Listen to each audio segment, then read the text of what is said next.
Assalamualaikum warahmatullahi wabarakatuh. Perkenalkan, nama saya Sultan Firman Rahmat Ramadan. NIM saya 22102014 dari Prodi Ilmu Pemerintahan kelas karyawan. Saya akan mereview materi-materi yang diajarkan dalam MK Asas-Asas Manajemen. Perkembangan generasi manajemen, generasi 1. Jungle Management. Pekerjaan lebih banyak dikerjakan sendiri. Pekerjaan dijalankan secara naluriah, mengalir bersama-sama orang yang saling bekerja sama. Generasi 2, Manajemen by Direction. Manajemen sudah mulai kokoh sebagai sebuah ilmu. Pelopornya adalah Frederick Window Taylor, Bapak Manajemen Ilmiah. Cirinya, penggunaan wewenang untuk mengarahkan anggota organisasi mencapai tujuan. Generasi 3, Manajemen by Targeting. Anggota organisasi diberi kebebasan agar memiliki daya inovasi dan kreativitas. Kebebasan diimbangi dengan pemenuhan target-target pekerjaan yang ditetapkan secara kuantitatif untuk mencapai tujuan. Pelopor Peter F. Drucker. Generasi 4, Value Kreatif Manajemen Tokoh Brian L. Joyner. Ciri utama adalah memadukan antara kualitas, pendekatan ilmiah, serta kerja tim dalam suatu segitiga yang dinamakan Joyner Triangle. Generasi 5, Knowledge and Human Networking. Manajemen tokoh Charles M. Savage mengutamakan kualitas melalui kepuasan individu. Ciri utamanya adalah bagaimana mengintegrasikan perusahaan melalui jaringan manusia. Fungsi manajemen, fungsi organik, Henry Fayol. Perencanaan pengorganisasian, pemberi komando, pengawasan, fungsi pelengkap, tidak mutlak, sebaiknya dilaksanakan, memperlancar usaha, pencapaian tujuan dengan efisien. Prinsip-prinsip manajemen: pembagian kerja, kewenangan dan tanggung jawab, disiplin, kesatuan, perintah kesatuan, arah, kepentingan umum di atas kepentingan individu. Gaji, sentralisasi, jenjang, hierarki, ketertiban, keadilan, stabilitas, jabatan, pegawai, kepastian, prakarsa, kesetiakawanan, unsur-unsur manajemen. Manusia sangat menentukan. Manusia membuat tujuan, melakukan proses kegiatan untuk mencapai tujuan yang telah ditetapkan. Money, uang sebagai alat tukar dan alat ukur nilai sesuatu usaha. Mesin, peranan mesin sebagai alat bantu kerja, memudahkan melaksanakan pekerjaan, memberikan keuntungan terhadap tenaga kerja. Penggunaannya sangat tergantung kepada manusia. Methods, tercapainya atau tidaknya tujuan sangat bergantung kepada cara melaksanakannya. Dengan cara kerja yang baik akan memperlancar dan mempermudah jalannya pekerjaan. Material, manajemen ada karena adanya kegiatan manusia secara bersama-sama untuk mengurus material. Market, fungsi pasar untuk memasarkan barang-barang hasil produksi sesuatu kegiatan usaha. Pasar penting dikuasai demi kelangsungan proses kegiatan badan usaha atau industri. Teori manajemen, teori insentif, tokoh Taylor Fayol Urwitz, fokus pada produktivitas dan memudahkan pekerjaan. Teori hubungan manusia, tokoh Follett Mayo Reot Hillenberger, sanggahan teori finansial untuk meningkatkan produktivitas kerja, hubungan yang dinamis dan harmonis. Behavior Science, tokoh Chester I. Barnard dan Herbert Simon. Gabungan dari teori insentif dan teori hubungan manusia fokus pada perilaku kerja yang kooperatif dalam organisasi formal. Perencanaan, arti perencanaan, W.H. Newman. Perencanaan adalah penentuan terlebih dahulu apa yang akan dikerjakan. Louis A. Allen. Perencanaan adalah penentuan serangkaian tindakan untuk mencapai hasil yang diinginkan. H. Cons dan O'Donnell. Perencanaan adalah fungsi seorang manajer yang berhubungan dengan Pemilihan berbagai alternatif tujuan, kebijakan, prosedur dalam dan program sondan pesyagian. Perencanaan adalah keseluruhan proses pemikiran dan penentuan secara matang hal-hal yang akan dikerjakan di masa yang akan datang dalam rangka pencapaian tujuan yang telah ditentukan. George R. Terry, perencanaan adalah pemilihan fakta-fakta dan usaha menghubung-hubungkan antara fakta yang satu dengan yang lain. Kemudian, membuat perkiraan dan peramalan tentang keadaan dan perumusan tindakan untuk masa yang akan datang yang sekiranya diperlukan untuk mencapai hasil yang dikehendaki. Fungsi perencanaan, interpretasi dapat menjelaskan, menguraikan, dan menjabarkan kebijakan umum dari bentuk kerjasama. Forecasting dapat memperhitungkan keadaan dan situasi di masa yang akan datang. Koordinasi sebagai alat koordinasi seluruh kegiatan manajemen. Ekonomis mengandung prinsip ekonomis agar kegiatan manajemen efisien, pedoman atau patokan atau pegangan pelaksanaan perencanaan dimaksud kepastian menetapkan di muka hal-hal yang akan dikerjakan kemudian secara pasti.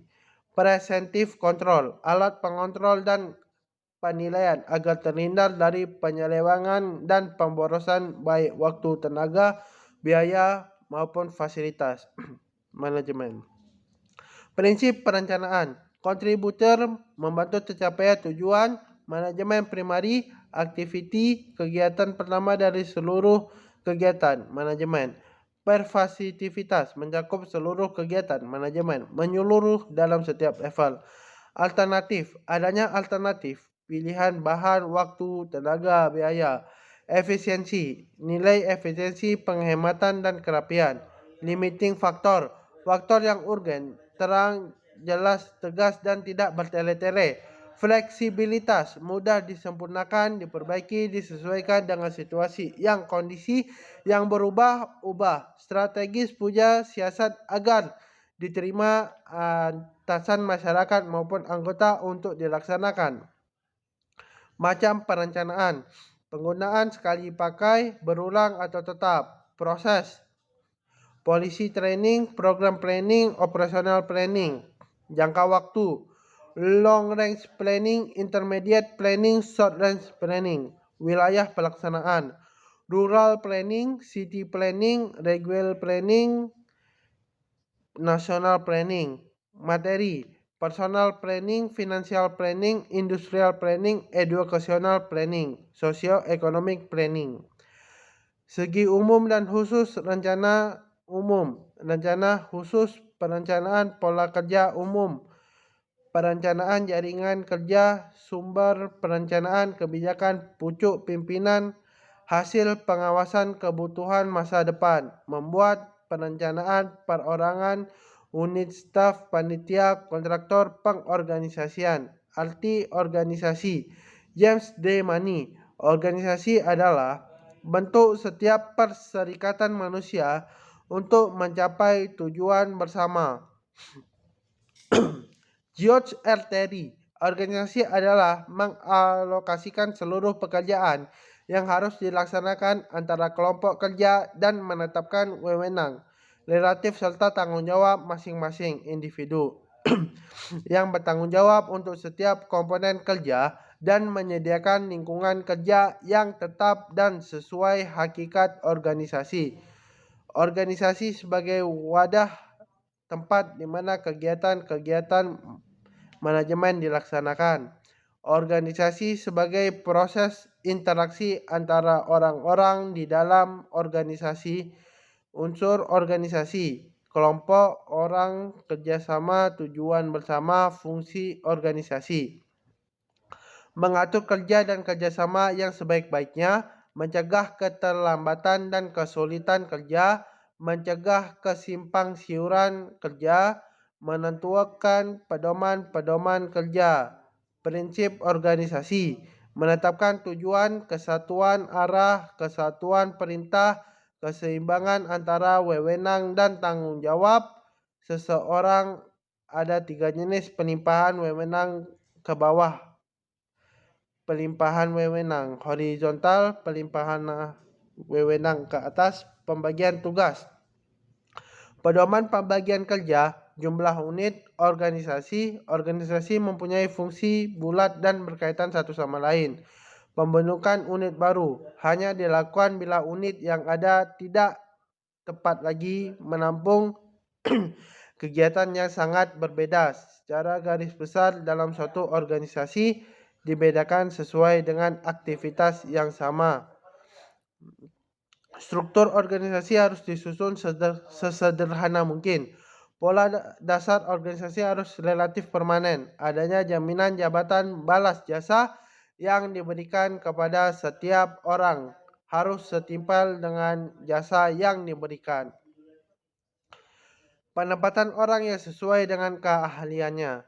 Batas kemampuan pengawasan tergantung beberapa faktor. Subjektif, objektif. Koordinasi unsur-unsur. Koordinasi kualitas dan kuantitas. Waktu penentuan arah dalam tindakan-tindakan kerja. Bentuk organisasi. Line organization. Suatu bentuk organisasi di mana kepala eksekutif dipandang sebagai sumber wewenang tunggal. Ciri-ciri organisasi. Kecil, jumlah pegawai sedikit, pemilik biasanya menjadi pemimpin tertinggi dalam organisasi. Staff organization. Suatu organisasi yang mempunyai hubungan dengan pucuk pimpinan dan mempunyai fungsi memberikan bantuan. Line and staff organization.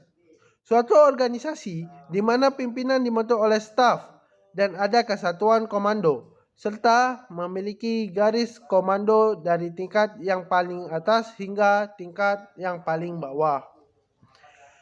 Ciri-ciri tidak terlalu menekankan pada hierarki struktural, lebih banyak didasarkan kepada sifat dan macam fungsi yang perlu dijalankan. Committee type of organization. Suatu bentuk organisasi di mana pimpinan berbentuk kolektif. Ciri-ciri pemimpin dan pelaksana dibentuk dalam kelompok-kelompok yang bersifat panitia.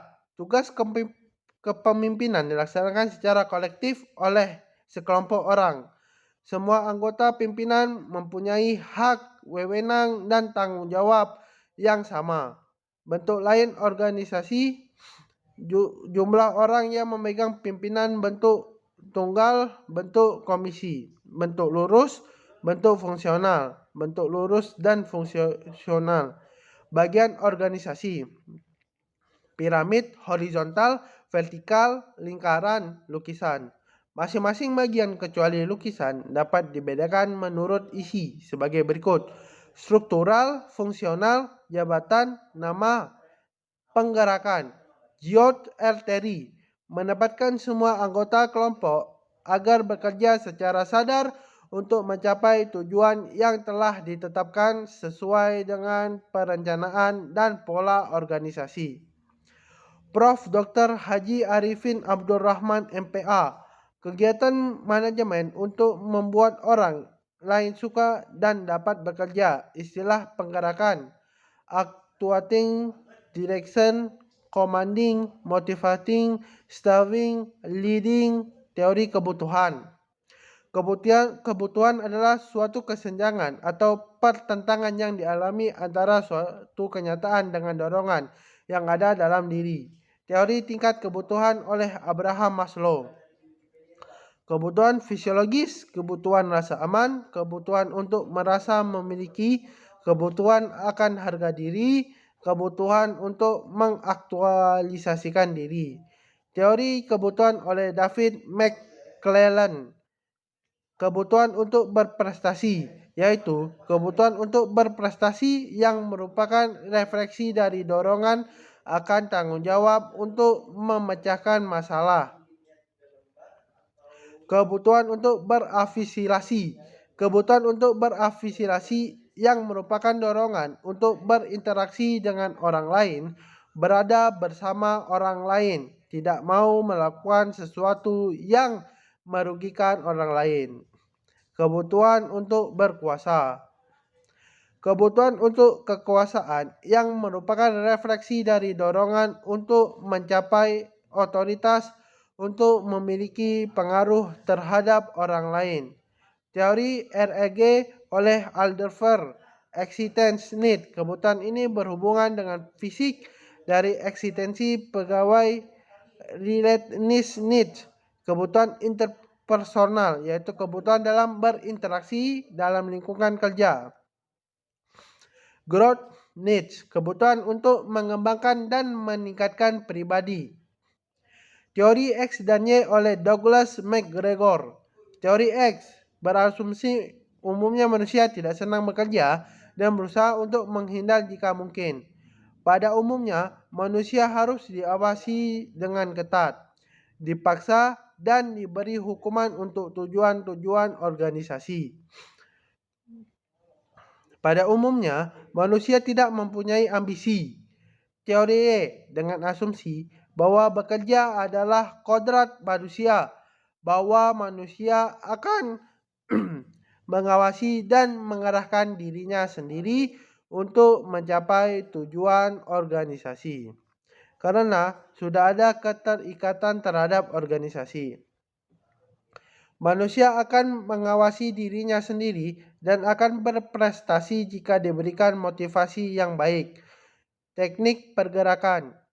Jelaskan tujuan kepada setiap orang yang ada dalam organisasi. Usahakan agar setiap orang menyadari, memahami, serta menerima baik tujuan tersebut. Jelaskan filsafat yang dianut pimpinan organisasi dalam menjalankan kegiatan-kegiatan organisasi. Usahakan agar setiap orang mengerti struktur organisasi. Jelaskan peranan apa yang diharapkan oleh pimpinan organisasi untuk dijalankan setiap orang. Tekankan pentingnya kerjasama dalam melaksanakan kegiatan-kegiatan yang diperlukan. Setiap bawahan sebagai manusia dengan penuh perhatian pengawasan. Yield artery, proses penentuan yang akan dicapai. Dr. Andes M. Manulang, suatu proses untuk menetapkan pekerjaan apa yang sudah dilaksanakan, menilainya, dan mengoreksi bila perlu, dengan maksud supaya pelaksanaan sesuai dengan rencana. Prof. Dr. Sondang P. Siagian. Proses pengamatan seluruh kegiatan organisasi untuk menjamin agar semua pekerjaan yang sedang dilakukan berjalan sesuai dengan rencana yang telah ditentukan. Sasaran pengawasan melalui pengawasan pelaksanaan tugas-tugas yang telah ditentukan sungguh-sungguh sesuai dengan pola yang telah digariskan dalam rencana struktur serta hierarki organisasi sesuai dengan pola-pola yang telah ditentukan dalam rencana penggunaan alat-alat. Diusahakan agar sehemat mungkin. Sistem dan prosedur kerja tidak menyimpang dari garis-garis kebijakan yang telah tercermin dalam rencana sifat pengawasan. Menemukan fakta, mencegah masa sekarang sebagai alat mempermudah tercapainya tujuan, efisien, menemukan apa yang tidak betul, bersifat membimbing. Teknik pengawasan, pengawasan langsung. Apabila pimpinan organisasi mengadakan sendiri pengawasan terhadap kegiatan yang sedang dijalankan, pengawasan tidak langsung. Pengawasan dari jarak jauh dilakukan melalui laporan yang disampaikan oleh para bawahan. Metode pengawasan. Observasi langsung. Metode pengamatan langsung oleh atasan terhadap pelaksanaan kerja yang sedang dilakukan oleh pegawai. Metode statistik. Pengamatan dilakukan melalui data yang disusun secara statistik dan grafis. Metode laporan. Pengawasan dilakukan setelah diketahui kesalahan, keliruan, dan penyalahgunaan dari laporan yang diterima. Fungsi pengawasan. Mencegah penyimpangan, memperbaiki kesalahan, menindak penyalahgunaan, mendinamisasi organisasi, mempertebal rasa tanggung jawab, mendidik pegawai, proses pengawasan, menetapkan dasar pengawasan, meneliti membandingkan hasil pelaksanaan dengan dasar memperbaiki penyimpangan, kesalahan dan kelemahan dengan tindakan koreksi. Sekian dari video mereview materi yang telah diajarkan di dalam MK Azas-Azas Manajemen. Jika ada kesalahan, saya mohon maaf. Saya akhiri dengan wabillahi taufik wal hidayah. Wassalamualaikum warahmatullahi wabarakatuh.